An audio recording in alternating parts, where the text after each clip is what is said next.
안녕하십니까. 자, 지난번에 얘기했듯이 오늘은 그 이중 슬릿 실험, 더블 슬릿 익스페리먼트에 대한 설명을 하겠습니다. 자, 기본적인 셋업은 이렇습니다. 광원이 있고요. 그 다음에 첫 번째 이렇게 슬릿이 하나예요. 그 다음에 두 번째는 슬릿이 두 개입니다. 그 다음에 여기 스크린이 있습니다. 여기 스크린. 자, 광원에서 출발한 빛이 이렇게 이제 요 점광원인데 구면파로 이렇게 형성되어 나가다가 쭉 가다가 요 슬릿을 통과하죠. 통과해가지고 여기서 또 이제 쭉 나가는데 두 번째 요 막에서는 구멍이 두 개이기 때문에 요렇게 통과한 거하고 요렇게 통과한 빛이 이제 요 두 군데에서 출발한 빛이 이 스크린에 이제 상을 형성합니다. 여기에 이제 상 이미지죠. 형성하는데 이 상의 패턴을 보면은 이제 밝고 어둡고 이게 이제 교차로 교대로 나타나거든요. 그래서 이제 이게 뭐냐면은 이 슬릿 두 개인데 요 1 슬릿하고 2 슬릿하고 이 두 개의 슬릿을 통과한 빛이 요 상에서 간섭 현상을 일으킨다 이렇게 얘기합니다. 그 1 통과, 2 통과, 통과한 빛이 여기 이제 스크린에서 만날 때 간섭 현상이 일어난다.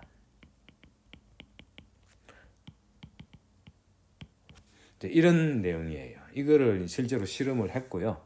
그다음 실험 결과에 대한 이제 해석을 이제 소개를 할 겁니다, 제가. 자, 이게 이제 뭐하고 비슷하냐면은 요 파동 현상이 전형적인 이제 파동 현상이죠. 빛의 파동성을 나타내주는 요 간섭 현상이 이제 파동의 고유한 성질이거든요. 파동성입니다. 대표적인 파동성이에요. 간섭 현상을 일으키는 이제 그 결과를 이제 보게 되는데 요 파동 현상에서 일어나는 간섭 현상을 실제로 눈으로 보여주는 게 바로 물결파 경우입니다. 물결파는 사실은 진행하는 과정을 우리가 다 볼 수 있거든요. 자, 여기 이제 네모가 이제 뭐냐면은 여기 바로 물의 표면의 일부를 적은 거예요. 근데 이제 요 부분하고 A 부분하고 B 부분에서 요 이제 A, B 부분에 막 쉽게 얘기해서 뭐 손바닥을 딱 얹었다고 봅시다. A는 왼손, B는 오른손. 그래가지고 요 손을 동시에 물 속으로 넣었다 위로 뺐다 넣었다 뺐다를 주기적으로 일정한 시간 간격으로 이렇게 계속 진동을 한다 가정합시다. 그러면은 요 고요한 요 수면에 수면파가 형성이 되죠. 그래서 수면파가 형성이 되고 AB에서 동시에 이제 위상을 똑같이 한다는 얘기인데 A에서 손바닥이 내려갈 때, 즉 왼손이 손바닥이 내려갈 때 B의 손바닥도 내려가고 A가 올라올 때 B도 올라오도록 내려가고 올라가고 내려가고 올라가고 이거를 주기적으로 딱 일정한 간격으로 이렇게 하면은 웨이브가 형성되가 A에서도 이렇게 웨이브가 출발해 나가고요. 이렇게 B에서도 웨이브가 이렇게 출발해 나가죠. 이렇게 나갈 거란 말이죠. 그래서 두 웨이브가 만난단 말이죠. 예를 들어서 만나는 지점이 이제 뭐 아무 곳이나 예를 들어 P점을 아무데나 잡아가지고 그 P점에서 이제 바로 A에서 만든 물결하고 B에서 만든 물결파가 만나가지고 이제 간섭 현상이 일으키거든요.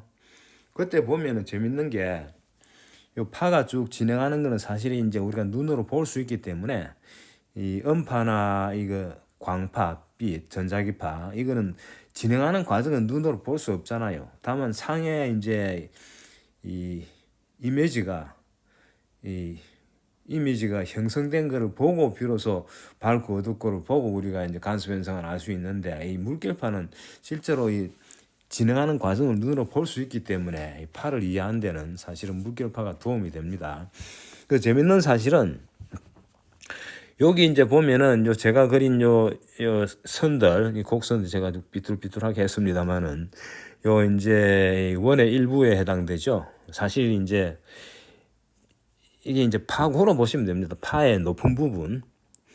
그래서 요 파하고 파 사이가 파장이 되는 거죠.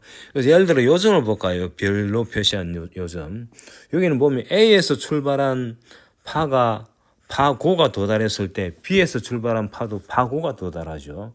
그래서 요 부분에서는 이게 이제 파고하고 파의 높은 부분하고 파의 높은 부분이 만나가지고 이게 이제 이 서로 이제 도와주는 상보간섭이라 그럽니다. 서로 상은 서로 상이고 보는 도와준다는 뜻이죠. 상보간섭이고요. 그 다음에 여기도 마찬가지죠. 여기도 보면은 별치란 거는 상보간섭이 됩니다. 그래서 높은 부분하고 A에서 출발한 높은 부분하고 B에서 출발한 높은 부분이 만나는 데는 상보간섭, 별 표시한 데는 상보간섭이 되는 거죠. 그에 반해 가지고 요 부분 볼까요? 요 동그라미 친 부분. 요 부분 A에서 출발한 파는 파고하고 파고 사이니까 한 파장이기 때문에 그 사이는 파저가 되겠죠. 그래서 A에서 출발한 빛은 파저가 됐는데 B에서 출발한 빛은 파고죠. 이 선상에 있으니까. 파고는 높이가 높고 파저는 높이가 낮으니까 두 개 만나면 어떻게 되겠어요? 상쇄돼 버립니다. 그래서 그런 부위가 여기도 마찬가지죠. 여기도 그렇고 여기도 그렇고 여기도 그렇고. 그래서 요 네모를 봤을 때 꼭지점에 해당되는 건 상부간섭이고 변의 중심에 해당되는 거 요거는 상쇄됩니다. 상쇄간섭이 됩니다. 요 동그라미 부분은. 그럼 요 가운데는 어떻게 되겠습니까? 가운데. 요 가운데 요거는 그냥 막 빨강색으로 점을 하나 찍어 볼까요? 요 가운데 요점 요 가운데. 가운데는 어떻게 되느냐? A 입장에서 보면은 파저, 그게 파고와 파고 가운데이기 때문에 파저가 도달했고 B에서도 파저죠. 그래서 이때는 오히려 저 밑으로 쑥 내려가 가지고 서로 도와주는 거예요. 그래서 요 점 찍은 부분도 사실은 상보간섭이에요. 점 빨간 점도 상보간섭이에요. 여기 딱 가운데 부분. 그래서 보면은 전체적으로 보면은 상보간섭과 상쇄간섭, 그러고 이제 어중간한 간섭 이런 것들이 나타나가지고 높은 부분은 높게 이제 진동하고, 그다음 상쇄간섭 부분은요 신기하게도 진동이 없습니다. 거기는 계속 이 높이가 제로가 됩니다. 이 사실은 지금 요 어느 순간을 그린 건데 시간이 지나면은 요 파고가 자꾸 진행할 거 아닙니까? 이쪽 저쪽 다 진행하게 되면은 요 상보간섭 자리 부분은 이게 막 진동이 이제 두 배로 일어나는 거죠. 두 개가 상보간섭이니까 진동이 이제 진폭이 두 배 돼 가지고 막 이렇게 올라갔다 내려갔다 하고요.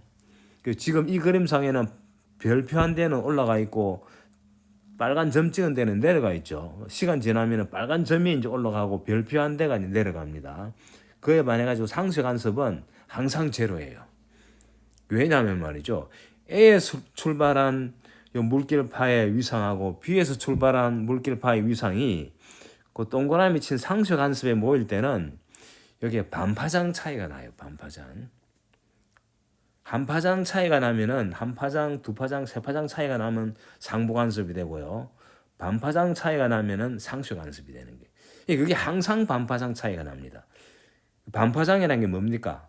사인의 반파장은 바로 2파이가 한 파장이니까 반파장은 파이 180도 해당되는 거니까 서로 마이너스 돼가지고 항상 상쇄됩니다. 그래서 상보간섭 되는 요 부분에서는 진폭이 2배가 되고 상쇄간섭은 진폭이 0이에요. 그게 이제 간섭 현상의 특징입니다. 그래서 그걸 조금 더 자세히 설명드리면 요 이제 대표점을 요 점을 잡을까요? 요 상부간섭점. 요 글이 있죠. 요 거리를 갖다가 R1이라 그러고 그다음 B에서 여기까지 거리를 요렇게 그려 가지고 요걸 R2라 그러면 R1하고 R2는 어떤 관계가 있느냐면은 R1 빼기 R2 요걸 해 보면요. 요거는 A, B 사이에 우리가 이제 진동을 시키지 않습니까? 진동시키면 그 형성되는 파장이 있죠. 이 파장 길이가 어떻게 형성되고 이건 뭐 중요하지 않습니다. 그 파장에 파장을 람다라고 씁시다. 물길파의 파장이에요. 이건 A, B가 같은 물 위에 같은 진폭으로 이렇게 흔들었기 때문에 파장은 똑같다고 봐야죠. 요거는 이해하실 수 있을 겁니다. 그 파장에 말하자면 곱하기 정수배요. 람다의 정수배입니다. 정수라는 건 뭡니까? 1, 2, 3, 4 하고 또 0도 되고 마이너스 1, 마이너스 2, 마이너스 3도 되죠. 파장에 그게 R1이 R2보다 길 수도 있고 R1이 R2보다 짧을 수도 있습니다. 그래서 상부간섭하는 그 제가 그린 요 지점의 특징은요. 바로 요 지금 요 네모한 요런 성질을 가지고 있다는 걸 알 수 있습니다. 여기 상부간섭이에요. 그에 반해가지고 상쇄간섭은 까만색을 합시다. 요건 뭐 요거 상쇄간섭 되는데 흰데 요건 뭐라 그럴까? 요거를 갖다가 우리가 뭐 S1이라 그러고 B에서 요까지는 S2라 그러면 S1 빼기 S2 요거는 람다의 정수배에다가 2분의 람다를 더한 거예요. 람다의 정수 더하기 2분의 1 정수 더하기 2분의 1배 요렇게 될 때 요거는 상쇄간섭이 되는 거예요. 이해가 되죠? 요 웨이브도 사실 사인이거든요. 결과적으로 요 A에서 출발한 말하자면은 이제 요 물결파 H 물결파는 이제 파의 높이니까 A에서 출발한 물결파 요거는 H0에다가 사인 이제 대충 이제 뭐 비슷합니다. K 뭐 R A에서 그립니다. 요 R 마이너스 오메가 T 이런 형식으로 주어지고요. B에서 출발한 요거는 B에서 그립니다. H0의 진폭은 똑같이 이제 했다고 했으니까 사인에 K 요 K 값은 똑같이 했다 그랬죠. K가 바로 이제 진동소가 다 관계됩니다. 여기 K하고 오메가 관계는 물결파의 진행 속도하고 관계됩니다. 지난번에 왜 오메가는 KC라 그랬잖아요. 지금 KV라고 보면 됩니다. KV가 오메가다. 이 V는 물결파의 진행 속력이에요. 이건 뭐 중요하지 않습니다만 지난번에 우리 저 빛에 대한 설명하고 결부시켜 가지고 제가 이건 이제 RB가 되겠죠. 이렇게 오메가 T. 이 RA, RB는 A점에서 위치까지 그리고 RB는 B에서 위치까지 그리죠. 자, 그런데 이제 요 시간은 딱 똑같으니까 오메가 T는 막 똑같다고 보고 그다음에 RA, RB가 다르잖아요. 그래서 위상차가 생기는 거예요. 요 위상하고 요 위상 이제 그래가지고 어떤 P점, 요 P점에서는 이제 HA하고 HB가 만나겠죠. S의 높이는 HP라 그럴까요? HP는 A에서 출발한 물결파하고 B에서 출발한 물결파의 합이거든요. 합해주는 거니까 요 뒤에 보면 알겠지만 사인 두 개를 합치는 거죠. 합칠 때 여기에 이제 상쇄되느냐 아니면은 서로 보완되느냐 그 관계거든요. 그래서 이런 이제 시나리오가 물결파에서 우리가 사실 실제로 관측할 수 있고요. 그래서 보면은 조용한 수면에 넓어야 되겠죠. 이 가장자리에서 반사되어 오는 파 이런 거는 없어져야 되니까 아주 넓은 조용한 수면 위에 요 두 이제 파의 진원지에서 똑같은 템포로 이렇게 뭐 손이나 아니면 뭐 다른 걸로 해도 상관없습니다만 이렇게 물결파를 만들어주면은 그 수면파에 형성되는 간섭 현상을 볼 수 있단 말이죠. 그때 상부 간섭이냐 상쇄 간섭이냐 그거는 위치에 따라 다르고 물론 어중간한 위치에서는 이제 적당한 간섭 현상이 일어나겠죠. 그 이런 현상을 우리가 얼마든지 뭐 비록 실험 안 하더라도 대충 짐작을 할 수 있는 내용이거든요.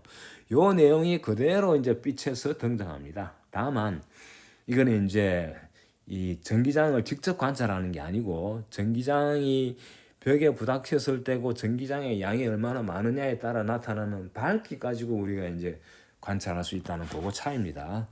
자, 이제 그걸 감안해 가지고 다시 이제 원래 돌아왔습니다. 여기 이제 원 슬릿이 있고 그다음 투 슬릿이 이렇게 있죠. 했는데 여기 이제 이 첫 번째 이 막 1이라 그럽시다. 막 A라 그럽시다. 막 A, 막 B. 그다음에 이건 스크린. 이름을 이렇게 지읍시다. 스크린을 우리말로 하면 막인데 그냥 이렇게 막 A 막 B 그러고 스크린. 자, 여기 이제 광원이 있으면 광원에서 출발한 빛이 이렇게 통과해 가지고 여기서 이제 구면파가 형성된, 이제 광원에서도 물론 구면파죠. 요 하나를 이렇게 해주는 이유가 있는데 그건 나중에 설명하고요. 일단 여기서 출발해 가지고 요 두 군데로 가게 됩니다. 근데 두 개 거리가 똑같아요. 중심축을 이렇게 그리면 요걸 X축으로 잡읍시다.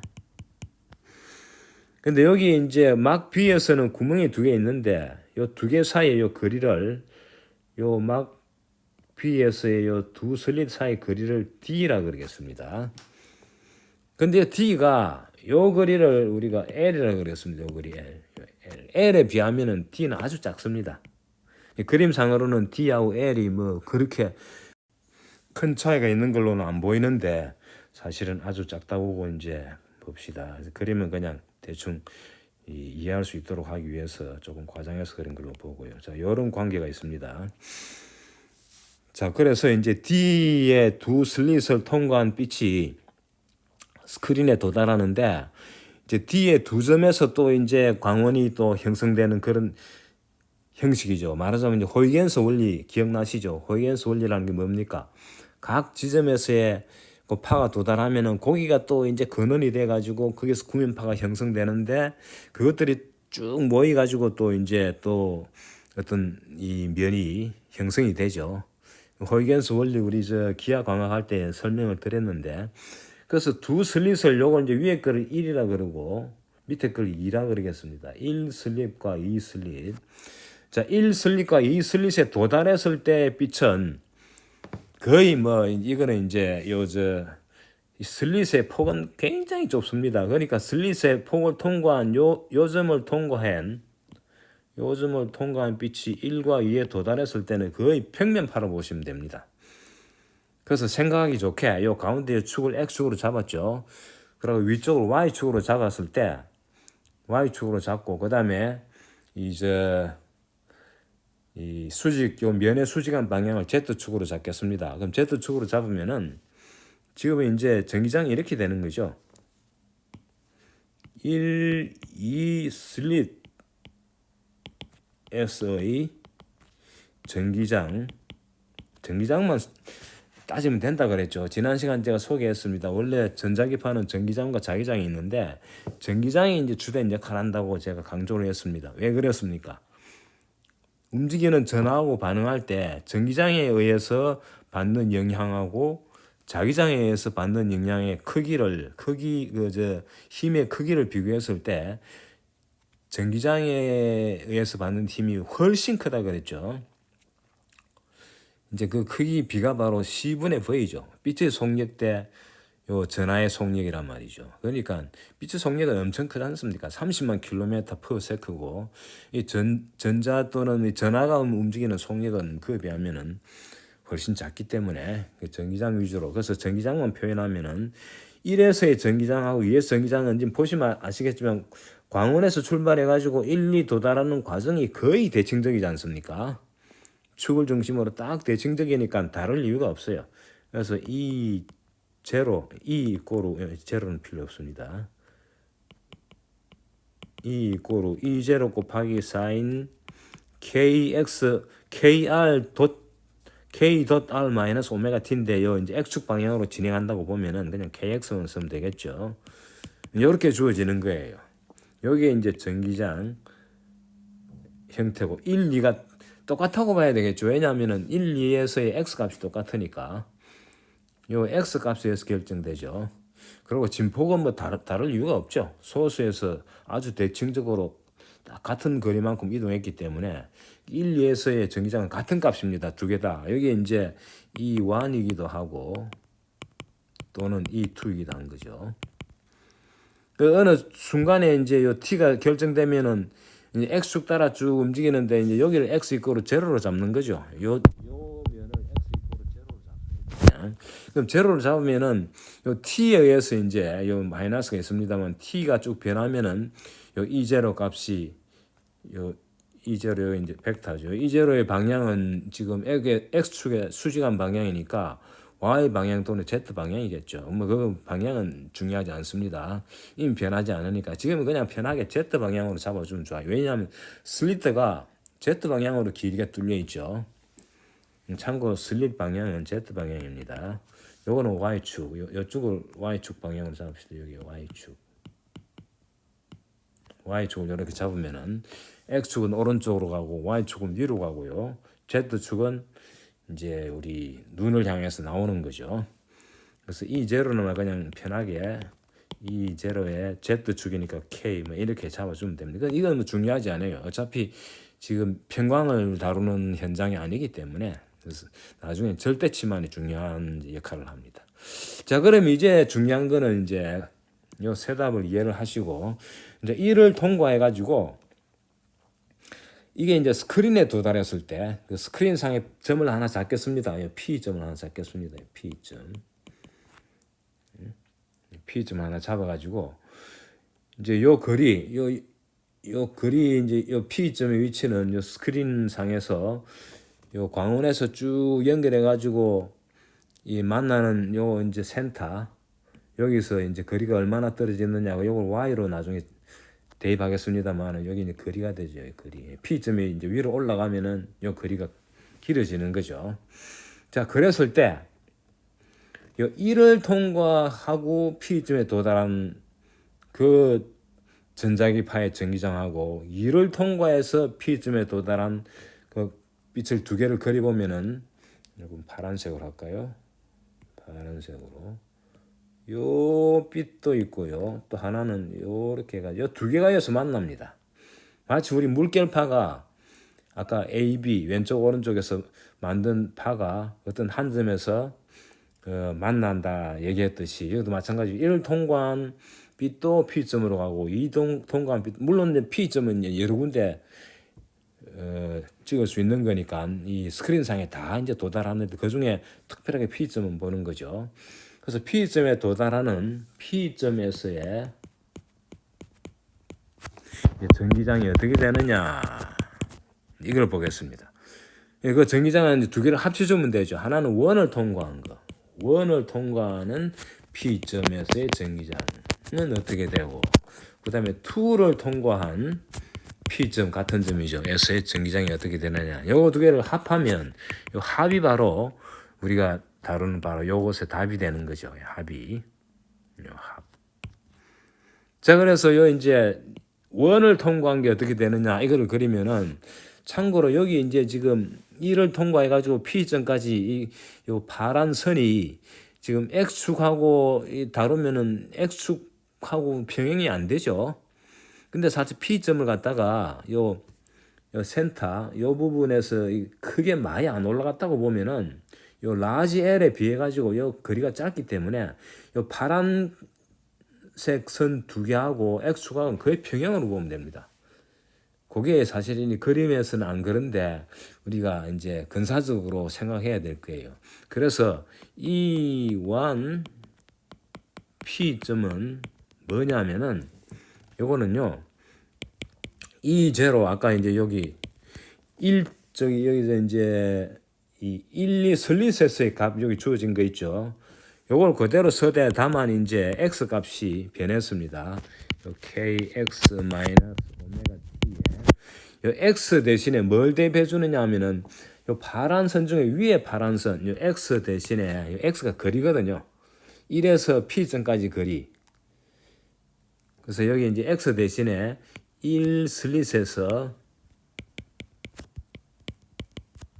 P점까지의 거리로 써주면 됩니다. 마찬가지로 2의 2의 P점은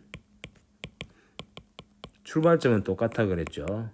근데 문제는 이제 x 값이 이동 거리거든요. 요거 여기서 2의 2자입니다. 2에서는 요 값을 2 슬릿에서 슬릿 두 개 있다 그랬죠.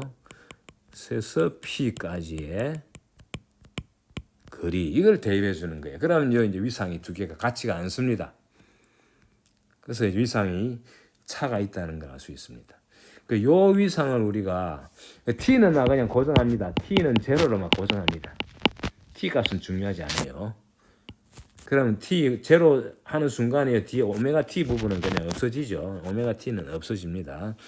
다만 이제 x하고 x의 값이 이 p점에서의 이제 이 1을 통과한 p점에서의 x하고 2를 통과한 p점에서 x 값이 다른 거죠. 그러니까 그래서 뭐가 되느냐? 자, 요 위상을 phi 1이라 그러고 요 두 번째 요 위상을 phi 2라 그러겠습니다.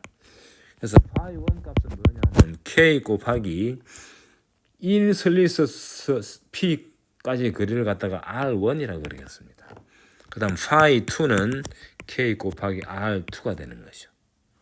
그래서 r1, r2가 바로 이제 이 위상을 결정하는 바로 거리가 됩니다. 여기 이제 그림 보시면은 R1이 바로 요 거리죠. 여기 R1이고 요 밑에 파란색 요 거리는 R2예요. 이 그림 보시면 아시지만 위에 있는 것보다도 밑에 있는 게 더 길죠. P점 위로 올라가면 올라갈수록 이게 이제 이 차이가 더 커지게 되는 거예요. 그 차이가 얼마냐? 한번 봅시다. 자, 이제 그 차이는 그림으로 다시 그립니다. 여기 좀 과장해서 그리겠습니다. 자, 이게 R1이고요. 이게 R2죠. 이게 R2입니다. 그림에 이제 대충 여기 보면 말이죠. 사실은 여기 이제 중심축이 이렇게 있죠. X축입니다. 자, 얘기했습니다만은 지금 그림은 굉장히 과장된 거예요. 여기서 여기까지 이 거리 L 이게 굉장히 길어요, 사실은. 근데 길게 하면 이 스페이스가 너무 이제 많이 필요하니까 좀 짧게 축소시켜 그린 거거든요. 그래서 이 L이 길어지면 길어질수록 여기 R1, R2 그리고 X축 세 개가 점점 거의 평행하게 됩니다, 사실은. 그래서 사실은 요 R1하고 R2 차이가 근사적으로 요게 해당돼요. 여기 바로 R2 빼기 R1이죠. 지금 보면 R2 빼기 R1이 바로 여기서까지 요 거리가 됩니다. 요 거리. 여기 R2 빼기 R1이에요. 그거는 뭐냐? 예, 수직으로 물론 이제 원을 그려야 되는데 사실은 이 수직을 해도 근사적으로 맞습니다. 그래서 요 그리는 요 D라 그랬죠. 요 폭은 아까 D라 그랬죠. 그래서 빗변의 길이가 D인 직각삼각형에 바로 요 밑변 길이 아닙니까? 요 각도를 세타라 그러면은 요 R2 빼기 R는 뭐가 되는지 금세 나오죠. 요거는 D 곱하기 사인 세타가 되죠. D 곱하기 사인 세타. 자, P점의 위치가 여기 이제 P점이죠. 자, 이 그림에서 보면은 지금 이제 아까 말씀드린 대로 좀 과장해서 그렸기 때문에 그런데 요 스크린이죠, 이게. 스크린의 위치가 굉장히 멀리 떨어져 있어요. 여기 두 번째 막에서 여기 막 2 아닙니까? 두 번째 막 B라고 그랬던가요? 예, 두 번째 막에서 스크린까지 거리 L 이건 아주 큽니다. D에 비하면. 사실은 R1, R2, X축이 거의 평행이라 그랬거든요. 그래서 사실은 요 세타란 요 각도가 어디에 해당되느냐면은 D의 중심점에서 뒤에 빨강색으로 D의 중심점에서 P를 이렇게 연결하면은 여러분 직각삼각형이 하나 나오죠. 여기 이제 직각삼각형입니다. 여기 파란색으로 이렇게 요때 요 각도가 세타예요. 여기 세타. 사실은 R1하고 X축이 이루는 각도, R2하고 X축이 이루는 각도도 다 세타로 봅니다. 이 그림상으로는 평행이 아닌 것처럼 보이는데 이게 L이 굉장히 크기 때문에 그래서 사실은 이제 그림 보면 알지만은 L 탄젠트 세타가 P점까지 요 거리 요거를 Y라 그럴까요? 요거는 나중을 위해서 요거 Y라 그럽시다. 요거 Y축에서 P점까지 P점이 Y축에서 이 Y 방향으로 Y축 방향으로 Y만큼 올라간 거죠. 그래서 보면 L분의 Y가 탄젠트 세타죠. 그래서 참고로 나중에 이제 써먹을 겁니다만 탄젠트 세타가 L분의 Y다. 이 Y는 뭐냐? 참고로 Y는 X축에서 P점까지의 거리가 된다. 뭐 그렇게 알고 있으면 되겠습니다. 자, 그런 거 염두에 두시고 자 이제 우리한테는 요게 필요합니다. 그래서 요 저 두 경로 슬릿 1을 통과한 빛하고 슬릿 2를 통과한 빛이 P점에 도달할 때 요 두 경로의 경로 거리 차이가 요 D 사인 세타만큼 나고 이게 바로 이제 위상차를 초래하는 거죠. 자, 그러면 이제 다시요. 위상 나와 있지 않습니까? 위상 차이 phi 2 빼기 phi 1이 뭐냐? 이거는 KR2 빼기 KR1이죠. 요거는 K 곱하기 R2 빼기 R1이고 방금 요 R2 빼기 R1이 D 사인 세타입니까? 그래서 여기 K D 사인 세타가 된다는 걸 알 수 있습니다. 자, 그래서 요 위상 차이가 요만큼 나는 거예요. 여기 이제 위상 차이예요. 물결파에서도 봤듯이 이제 우리가 이제 여기서 할 수 있는 얘기는 요 위상 차이가 P점이 쭉 변하면은 세타도 변하죠.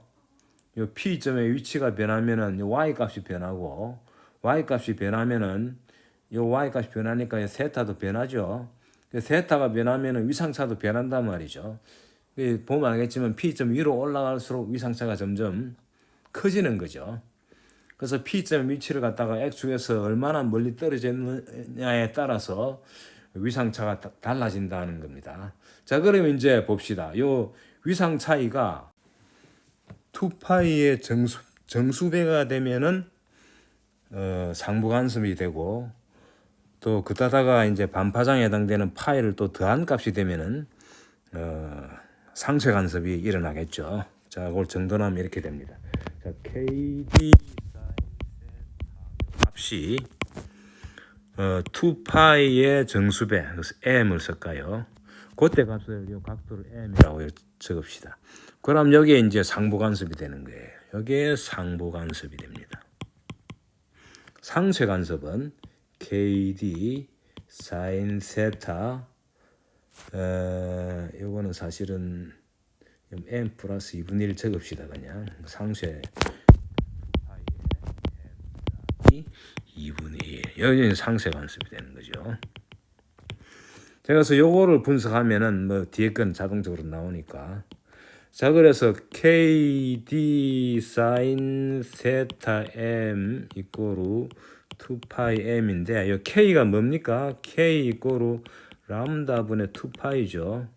요걸 대입하면은 D 사인 세타 m 이꼬르 K 대신에 람다 분의 2파이 대입해가지고 오른쪽 옮기면은 2파이 분의 람다 곱하기 2파이 m이죠.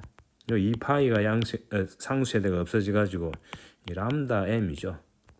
그러니까 여기 D 사인 세타 m은 바로 위상차가 아니고 경로 차이죠. 그 경로 차이가 파장의 정수배가 되면은 상부간섭이 일어난다는 사실이에요. 근데 지금 그림에서 보면 알겠지만 세타는 아주 작은 값이죠. 그래서 사인 세타 m이나 근사적으로 세타 m이나 거의 똑같고 탄젠트도 마찬가지예요. 삼각함수에서 배운 값이죠. m이 작은 값일 때 m이 아주 크고 이런 건 고려 안 해요. 기껏해야 뭐 플러스 마이너스 1, 2, 3 정도 그 정도 레벨에서는 아주 작은 값이거든요. 그래서 결과적으로 세타 m 요거는 뭐가 되느냐? D분의 람다 곱하기 m이다. 이렇게 나오고요. y 값은 뭐가 되느냐? y는 L 곱하기 세타죠. ym은 L 곱하기 원래는 탄젠 세타인데 탄젠 세타나 세타나 비슷하니까 그래서 세타 m이니까 ym m번째 말하자면 이제 밝은 위치에 해당되는 P점의 위치죠. 그럼 L 곱하기 세타 m 대신에 D분의 람다 해주면 된다. 람다고 m이죠. 이렇게 이 m이 0일 때는 뭡니까? m이 0일 때는 바로 중심이죠. 그 다음 m이 1, 2, 3, 4 이제 정각이 되면 플러스 마이너스 이럴 때는 이제 중심에서 벗어난 첫 번째 상보 위치죠. 그 다음 2, 3, 4 이렇게 갑니다. 이렇게 계속 볼 수 있는 것이죠. 그래서 그림으로 그리면은 요 더블 슬릿이 여기 있으면은 여기 있는 스크린에 요 부분에 이제 상부간섭이 일어나고요. 그 다음에 D분의 람다 L 람다. 예, L하고 람다는 곱하면은 거리 그리고 D가 또 분모의 거리가 있으니까 거리 개념 M요 정수입니다. 여기 M 1일 때는 이제 여기하고 여기가 되겠죠. 그래서 2일 때는 두 번째는 여기가 되겠죠. 그래서 이제 빛을 보면은 요 가운데 여기에 이제 상쇄가 되겠죠. 상쇄. 그래서 보면은 밝은 부분하고 어두운 부분, 밝은 부분, 어두운 부분 이런 식으로 간섭 현상이 있는 거예요. 요 부분이 밝은 부분이고 폭 들어간 요 부분은 어두운 부분이죠. 어두움, 밝음. 여기는 스크린이죠. 이게 바로 더블 슬릿 실험의 이제 분석입니다. 물론 실험하면 이렇게 나옵니다. 이제 이런 간섭 현상이 일어난다는 겁니다. 자, 오늘 여기까지 하겠습니다. 다음 시간은 요거 좀 응용하겠습니다. 자, 수고하셨습니다. 쫙